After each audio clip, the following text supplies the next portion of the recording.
Hi everyone, welcome to our first video lecture of the class. In this lecture, we're going to talk about what linguistics is and how that's relevant for heritage languages and heritage speakers. Those of you who have had linguistics before will already be familiar with a lot of this content. Those of you who have not, this is going to be a good foundation for you to understand and build upon as we go through the course. So we're going to focus most of this lecture on what linguistics is, and then we'll talk a little bit about what a heritage language is and who a heritage speaker is as we set up for the further study of this topic.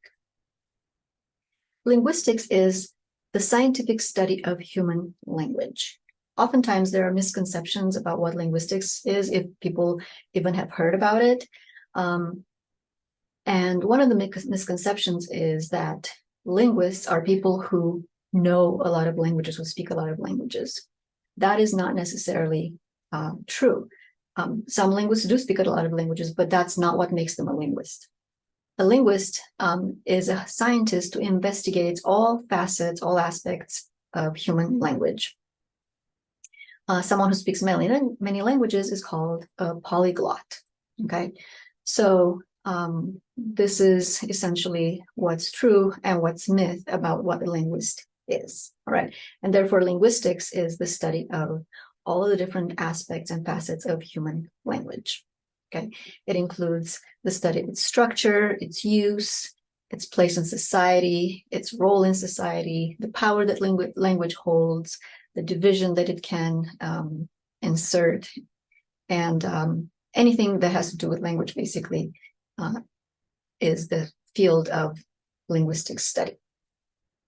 All right, there is a video that I'm asking you to watch, which is made by Crash Course Linguistics. It's in that series, and it gives a little bit of an overview about what linguistics is, in addition to what I'm talking about here. And as you watch that, I want you to also pay attention to what aspects of human language make human language distinct from other animal communication, because I think a lot of people would agree, everyone would agree that language is used for communication, but there are some aspects of human language in particular that we argue are specific to human language and different from other animal communication systems. Okay, so these are some questions that linguists seek to answer. Where do languages come from? How come second language learners have an accent, but some do and some don't? How come if you speak different languages, you might already know, maybe you've already thought about the fact that maybe in your language you have verbs that occur at the end of the sentence always, rather than in the middle of the sentence like in English. Or maybe the word structure is different. Maybe you are using an entire sentence to express a thought, or you're using only a couple of words to express that same thought. What is the relationship between thought and language? Why do we even have different languages in the first place? Some questions that are relevant for our class in particular are how are languages acquired? How does a first language become acquired? And then how does a second language become acquired? How does a heritage language become acquired? And what's the difference between second language acquisition and heritage language acquisition? Okay, so this is an image that depicts the human communication chain. And you can see here we have a speaker, or we could also talk about a signer, right? Because languages can be signed as well as spoken, and a perceiver, the person that's receiving the linguistic input. And we have thoughts, we have linguistic representation of those thoughts. They are expressed. We have acoustics, which is a phonetics. We have different kinds of movements. We have we listen to ourselves, and there's this feedback loop, the auditory feedback loop, and then we can adjust based on what we know we're saying. And then the perceiver takes all of that information in with their vision or with their hearing, and they interpret that linguistic input into a meaning, right? So whether it's a sign language or a spoken language, this is the communication chain. So there's a lot that happens when we communicate our intent and our thoughts through language. Okay. So a language really is a systematic, rule-governed communication system that's part of a complex cognitive system. So language is a cognitive system. It takes place in people's brains, right? And it has characteristics that are unique to human language. And again, watch that video to learn more about that. And all of these characteristics are true for both spoken and sign languages, so for different types of language modalities. So a primary question that linguists ask is, what does a speaker need to know to use a language? Or what does a signer need to know to use a language? So there are multiple components that we break the language down into. So we need to know the sounds of languages and how they're combined. And that's the field of phonetics and phonology. We need to know the structure of words, how are words made up in that language, and are there prefixes, suffixes, roots? What types of words are in those languages? That's the domain of morphology. We also need to know how we structure the larger structures above the level of the word, okay? And that's syntax. So phrases and sentences, that's the domain of syntax. We also, of course, need to know meaning, the meaning attached to words and phrases and sentences, and that's called semantics. And the social contexts in which language is used, and that's called pragmatics. So essentially, when you say a particular sentence, what does that mean in a given context, right? So if I'm in my office, I don't have a thermostat, there's nothing I can do about the temperature in the room, and I said, oh, it's getting cold in here, that might not mean anything more than just a statement. But if I were in a different context, let's say we were in a home and there was an open door and it's freezing outside, and I say it's getting cold in here, that might mean an indirect request to, can you please shut the door so that it's not so cold? So you can see how meaning depends on context, and that's pragmatics. Okay. So let's talk a little bit about this word grammar, because that's kind of a tricky word sometimes, right? You can take a moment to think about, what do you normally think of when you hear this word? So you can pause here and think about it, maybe jot it down. A lot of times people think about like maybe studying in school, or what you're supposed to say and not supposed to say. Maybe you're thinking of things like, am I supposed to say, give it to my sister and I, or give it to me and my sister? Which one is it? Which one is correct, right? So there are different types of grammars. Okay? One is called prescriptive grammar, and that's basically giving a prescription. It's what we think of when you think back to like your English teacher, maybe your grammar teacher, that said, don't end a sentence with a preposition, or don't begin a sentence with and, or conversate is not a word, but converse is. So all of those rules that you actually have to think about and you have to be taught explicitly, and that you probably don't use on a day-to-day basis when you're just using language. So that's prescriptive grammar. Linguists are concerned with what's called descriptive grammar, okay? And descriptive grammar is just what speakers do when they are using the language. We all apply rules when we use the language. These are just descriptive rules, though. They are not prescriptive rules. So it's just how we represent the language in our mind and how we know that we use language. To take an example from English, we know that we can say, my cat likes to sleep, okay? And everybody agrees, probably, I'm sure you'll agree that that's a perfectly fine, basic, standard English sentence, okay? My cat likes to eat. I mean, it does. My cat likes to sleep or to eat. Nobody would say that it would be grammatical to say, cat my sleep likes to. That would be ungrammatical from a descriptive point of view, okay? And from a prescriptive point of view. But prescriptive grammar is, again, concerned with these rules that people break all the time because they are just enforced in a particular type of register that's supposed to be used like in academic language and in formal settings. And that in a everyday situation, people don't necessarily use. So linguists are concerned with describing how people actually use language and how they actually talk. Okay. So simply put, we say the grammar is what one needs to know in order to be able to use the language. Okay. So there are different kinds of grammar. As we saw, we have prescriptive grammar. It tells the right way to speak or to sign. Descriptive grammar describes just how people use the language. Mental grammar is a theoretical construct, but it's related to descriptive grammar. So when we say, okay, in English, adjectives come before nouns, that's a descriptive statement. As we say, blue lagoon, black ink, green tomatoes.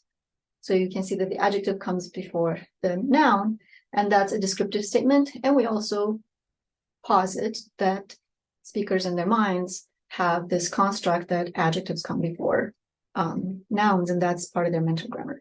And then there's teaching grammars, like when you're learning another language, you're using the grammar that's designed to instruct you in how to learn and speak that language. But again, descriptive and mental grammar, these are the two related concepts. These are the ones that we're going to be focusing on in our class as we talk about heritage languages and heritage speakers.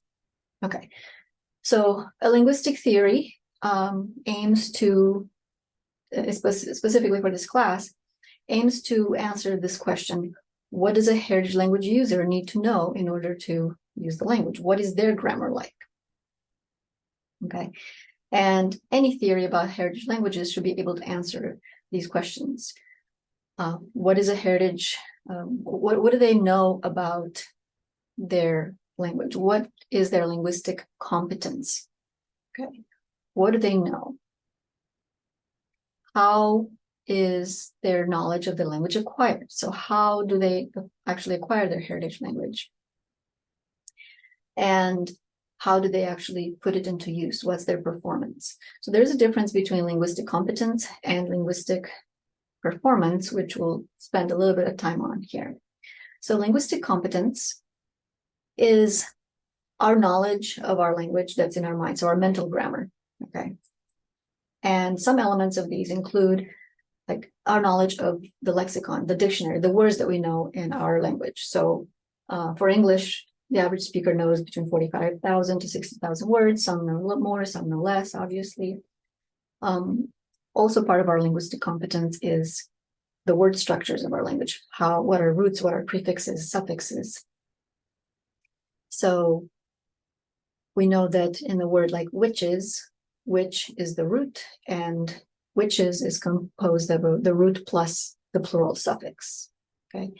Misalignment, we know that we have three different meaningful pieces there. We start with the line, and then we have misaligned, misalignment. So that's a complex word. That's also part of our linguistic competence. Okay. Nobody would say ment, align, miss, right? So we know how we have to order those particular meaningful pieces. They're called morphemes in order to form a grammatical word in English. We also know the syntax, the word order in which we have to structure our words for sentences and phrases. So Sophia loves her cat, perfectly fine. You would not say loves cat her Sophia. Right? So we know intuitively how to order that. Semantics, again, it's has to do with meaning, and we know that words and sentences represent meaning. So cat, this form of the word cat has these three sounds, cat, it represents this feline, right? So cat stands for that. It's iconic of that. Linguistic competence also includes our knowledge of phonetics and phonology, the sound systems, which sound systems are possible or impossible words in our language. So, for example, if you think about the word clisp, could this be a possible word in English? Think about it. Could it be? And if yes, why? And if not, why not? So you've thought about it, probably said, yeah, sounds like it could be. And it's because we have words in English that begin with cl, like class, and they end with sp, like the whole word would be like clasp, right? But what about a word like likisp? Would that be possible? And the answer is no. And your knowledge, your competence of English allows you to tell that that's not possible because words in English do not begin with lika. So that's part of our linguistic competence. Same here with ngisp. That's not a possible word as well, correct? Okay. So when we are using our knowledge of what words are possible, what strings of sounds are possible, and what's not possible, that comes from constraints that we have about the language that we are using, and it's known as phonotactics. So if any of you play Wordle, for example, you're using phonotactics a lot in order to be able to solve those puzzles or those word puzzles. You know that, okay, if there's a P at the beginning, you're probably not going to have a T as the next sound, right? Okay, and this is all really important because for heritage speakers, they will have a phonology for one language, and then their other language, their heritage language, might have a different phonology. So they could be interacting there. Okay, and pragmatics, again, is a social context in which language is used. And I already gave the example here with I'm hot, turn on the air conditioning. That's what it might mean if we're in the car and if we do have a working air conditioner, right? So speakers know, native speakers of a language know all of the subcomponents of language. And when you learn another language, then you learn those subcomponents as well for that language. It's also important to know that everyone speaks and signs a particular dialect of a language. And that's where that prescriptive, descriptive dichotomy kind of comes into play, because many people just assume that the prescriptive version there's one correct way to speak, and there is a standardized version of the language, and that's the language that's usually spoken in schools, that you read in your academic articles, it's spoken generally in the national media. But everyone speaks a particular dialect, which is just a variety of a language that's different systematically from another variety. And there are also styles and registers. So even within a single dialect, even within the standardized dialect of a language, there are formal ways and informal ways that we speak. Just think about how you speak when you're talking to your professors versus to your parents or on a job interview, right? So we speak in different ways, even if it's the same dialect. We change the way that we use language. Okay, so what is a heritage language? Who is a heritage language speaker? Okay, so up until this point, we've talked about speakers have to know all those subcomponents of language. Everyone speaks a particular dialect. There are different styles and registers, so we speak different ways at different times. And this is just all for one language when you're speaking one language. This is all true also for heritage speakers and heritage languages. And let's talk a little bit about what those are.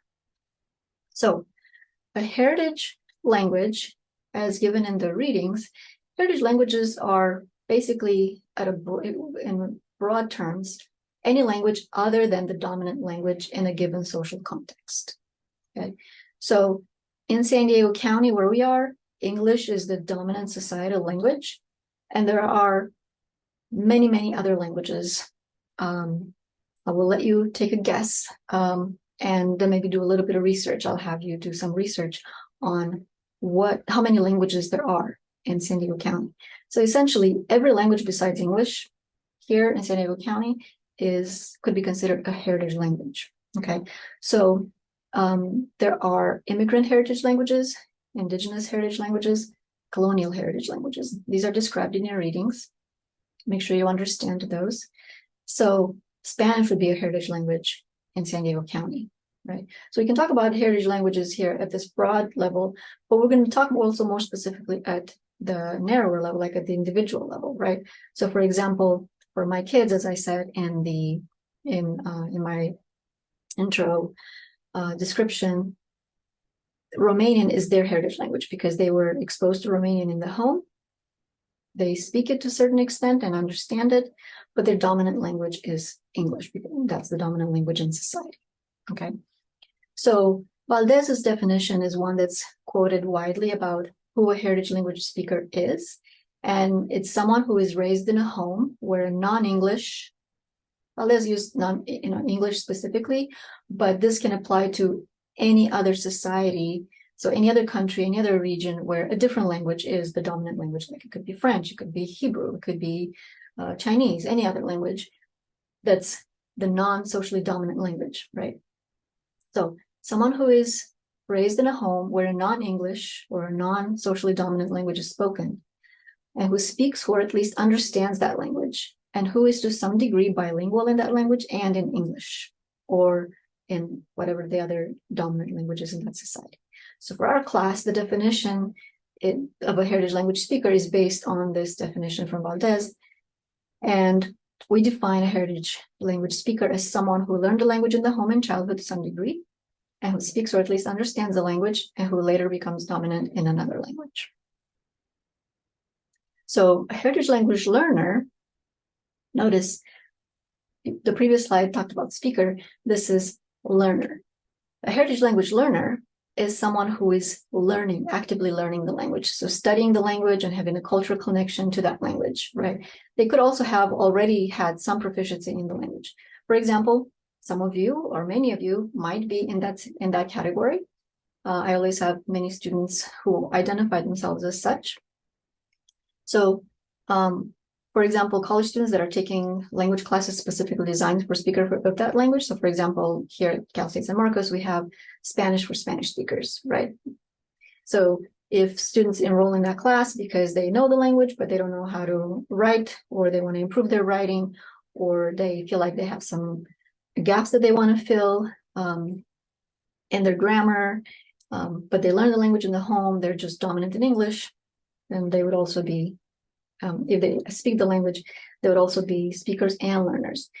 We also could have speakers who, not speakers, learners who want to learn the language, but they actually don't have any knowledge of it, but they have a cultural connection to it. So that might be people who just didn't learn their language in the home for various reasons that we'll talk about more, but they want to learn it now as adults. They make a decision that they really would like to connect with their culture and talk to their families, the elders in their families and extended families, and they would be learners. In this case, those learners who are taking a language class to learn, so if you want to learn Spanish, but you don't know any Spanish, but you have this cultural connection and you want to learn it for those reasons, really linguistically, those learners are not distinguishable from anyone else who learns the language as just a second language. But they may have a heritage motivation. So they have a different reason, a different motivation for learning the language, which is also important. Okay. So when it comes to the components of language and what speakers need to know, heritage speakers need to know the same components as monolingual speakers need to know about language. So they need to know the subcomponents of language in their heritage language and in their dominant language, right? And they might know these to different degrees because language proficiency, so how well they speak their heritage language, varies greatly among heritage speakers. So in this class, we'll want to understand how heritage languages are acquired, how much input is needed, which aspects of language are more robust and which are more vulnerable, what the importance is of heritage languages, what the connections are to our identity, broader role in society, in education, and what can we do to support heritage language maintenance and heritage language acquisition. Okay, so that's the end of this lecture. I'll see you in the next one.